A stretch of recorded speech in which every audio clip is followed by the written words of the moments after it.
Baiklah pemirsa Jawa TV dimanapun berada, kita masih di program Kilas Balik sejarah berdirinya Padepokan Persaudaraan Setia Hati Terate Pusat Madiun. Kita juga masih bersama dengan Kang Mas Bagus, sekali lagi merupakan Ketua 5 dan juga Koordinator Bidang Kominfo serta kerjasama antar lembaga. Kita tadi sudah ngobrol-ngobrol banyak di Komplek Padepokan yang baru, Kang Mas Bagus, dan kita saat ini sedang berada di Komplek Padepokan yang lama, ceritanya seperti itu. Kompleknya memang terlihat lebih tua. Dari segi bangunan terlihat lebih tua, tapi memang dari segi ukuran terlihat ya hampir sama ya luasnya. Seperti itu Mas Bagus, mungkin boleh diceritakan sedikit. Kalau saya lihat kan di area komplek yang lama ini ada banyak sekali bangunan-bangunan. Ada ruangan-ruangan, ada gedung-gedung. Ini ada ruangan apa saja, fungsinya selama ini dipakai untuk apa saja, Mas? Jadi begini Mas Najih, komplek Padepokan yang lama awal itu kalau kita ngeruntut dari belakang dulu. Nanti kalau Mas Najih ke belakang ada bangunan tingkat, yaitulah gedung awal Padepokan Persaudaraan Sehati Terate. Saat itu gedung itu dipakai untuk SMA Kusuma Terate. Nah setelah itu agak melebar ke timur untuk sekretariatan. Nah setelah itu ke depan ada pendopo agung Geraha Wiratama, ada GOR, dan yang tempat kita berdiri saat ini adalah Krida Satria Dhamma ini. Kalau tadi saya menyebutkan istilahnya asal muasal tanah, maka yang belakang kita ini itu dari ex Bengkok Desa Nambangan Kidul. Yang pertama kali. Terus yang kedua, yang depan ini, yang Krida Satria Dhamma ini dulu perolehannya membeli dari Cipta Niaga, PT Cipta Niaga. Nah, jadi dibangun pelan-pelan dari belakang sampai ke depan, dan kemudian pengembangannya yang di gedung baru pada Jalan Merak nomor 17. Oh, yang di Jalan Merak nomor 10. Nomor 10. Dan sana nomor 17.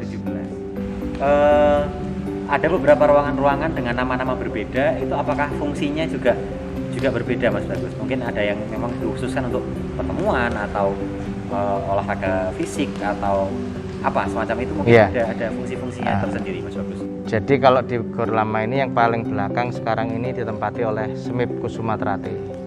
Jadi dari SMA kemudian berubah menjadi sekolah menengah kejuruan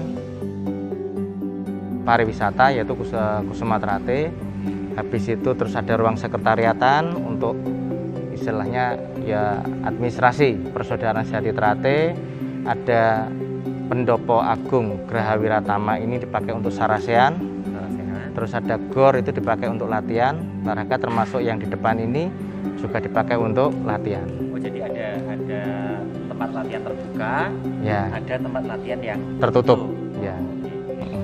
Oke, dan semua ruangan-ruangan ini khususnya tempat latihan itu juga secara rutin dipakai oleh warga untuk latihan. Jadi kebetulan yang berlatih di sini tidak hanya satu kelompok, tapi ada beberapa. Jadi ada Komisariat Padepokan, ada Rayon Nambangan Kidul juga menempati, dan itu pun di sini juga. Jadi ada beberapa tempat lah. Bahkan di Desa Nambangan Kidul sendiri itu ada 8 titik tempat latihan, Mas. Di Nambangan Kidul sendiri sampai ada 8 titik. 8 titik tempat latihan. Itu karena memang saking banyaknya masyarakat sekitar yang menjadi warga, atau saking banyaknya dan mereka punya ciri khas tersendiri gitu. Oh, sehingga akhirnya membentuk pusat-pusat latihan sendiri. Tempat latihan sendiri. Jadi contoh misal yang di makamnya Mas Tarmaji itu punya kekhasan, dia kalau belum hafal juz 30 Quran, dia belum akan disahkan jadi warga Persaudaraan Sehati Terate. Jadi ada kekhasan sendiri. Ada ciri khas masing-masing di setiap pusat latihan itu ya. Nah, Mas Bagus, usia Padepokan SH Terate yang lama ini khususnya ya, katakanlah sudah lebih dari 30 tahun. Kalau tadi Mas Bagus sempat singgung mulai peletakan batu pertama itu tahun 1985, berarti kan sekarang sudah 36 tahun usianya. Ada perubahan-perubahan apa di Padepokan yang lama ini, mungkin dari segi fisik maupun fungsi? Dulunya mungkin, kalau dulunya yang belakang ini apa, kemudian sekarang menjadi apa, semacam itu? Kalau perubahan fungsi paling hanya yang gedung lama itu yang dulunya SMIP untuk sekolah Kusuma Trate itu sekarang sekolahnya dipindah mepet tembok belakang. Dulunya dipakai yang di gedung yang tingkat itulah, sekarang gedung tingkat itu yang atas masih kosong, itu kadang juga dipakai untuk latihan. Kalau yang bawah ini dipakai ruang pertemuan, tapi untuk pengesahan tingkat 2, lah di depannya itu ada pendopo agung kayak gitu. Nah, jadi kalau perubahan fungsi tidak terlalu signifikan. Nah. Oke, selama hampir 2 tahun terakhir ini kan kita semua di Indonesia, termasuk juga di Madiun, kita mengalami pandemi COVID-19, Mas Bagus. Saya kira kegiatan-kegiatan warga SH Trate juga sedikit banyak terpengaruh ya dengan adanya pandemi. Betul. Nah, dengan posisi seperti itu, bagaimana proses pemanfaatan padepokan ini? Apakah masih bisa jalan terus selama pandemi ini dan apa ada penyesuaian-penyesuaian? Nah, kebetulan saya kan juga pegang komisariat padepokan. Ya. Jadi selama pandemi ini kita tetap latihan, tetapi dengan standar prokes yang ketat. Artinya apa? Yang masuk kita gilir, tidak semuanya kita masukkan berbarengan. Oke. Sehingga dan kita pastikan tekankan sejak awal, bila mana ada yang merasa sakit, mending tidak usah latihan. Dan kalau ada di lingkungannya ada yang sakit, ya kita minta untuk tidak latihan dulu. Jadi saling menjaga, saling mengingatkan gitu. Mengingatkan. Ya. Betul. Jadi memang selama pandemi ini kegiatan untuk yang sifatnya latihan tetap dijalankan, dengan penyesuaian protokol kesehatan dan mungkin membagi semacam shift latihannya ya. Betul, supaya tidak terlalu rame. Betul. Biasanya mungkin bisa langsung banyak gitu ya Mas Agus, tapi karena pandemi akhirnya dikurangi. Bahkan kita pakai sistem multi level marketing. Jadi pelatihnya memberikan pada satu anak, dia nanti diminta untuk meneruskan kepada 2 teman sejawatnya. Sehingga tidak perlu latihan yang selalu barengan. Besar, gitu nanti ya? yang berikutnya ganti yang datang ke padepokan gantian. Nanti dia ganti mengajarkan kepada yang lainnya. Jadi digilir, semuanya mendapatkan kesempatan yang sama.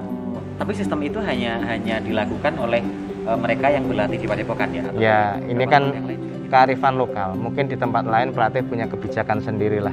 Yang pasti sama-sama warga SH Trate itu mendukung kebijakan pemerintah, terutama saat pandemi ini, yaitu tetap selalu menjaga prokes demi keselamatan bersama.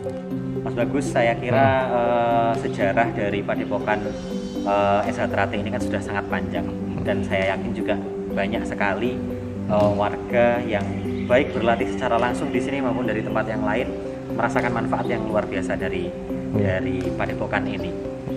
Bagaimanapun kan ini adalah pusat ya, punjer gitu, dari perkembangan ajaran SH Trate ke depan, di masa depan. Kalau kita berbicara di masa lalu, kira-kira di masa depan SH Trate punya cita-cita yang seperti apa terhadap padepokan di Pusat Madiun ini? Jadi apapun padepokan Pusat Madiun kan pusat ya. Jadi center atau keilmuan itu terkait SH Trate ya berpusat di sini. Terutama yang kita sampaikan adalah keikhlasan berbuat bagi orang lain. Didikan keikhlasan untuk berbuat bagi orang lain, bahwa hidup ini harus bermanfaat.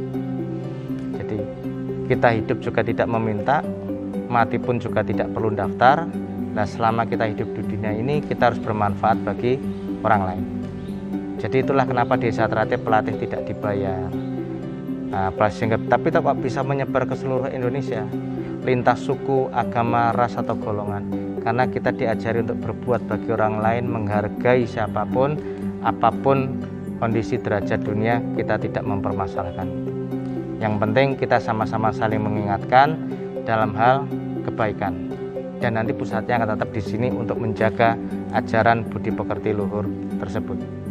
Luar biasa. Terima kasih banyak Mas Bagus atas waktunya di kesempatan sore hari ini berbincang bersama saya di Kilas Balik Sejarah berdirinya Padepokan Persaudaraan Setia Hati Trate, khususnya di Pusat Madiun ini.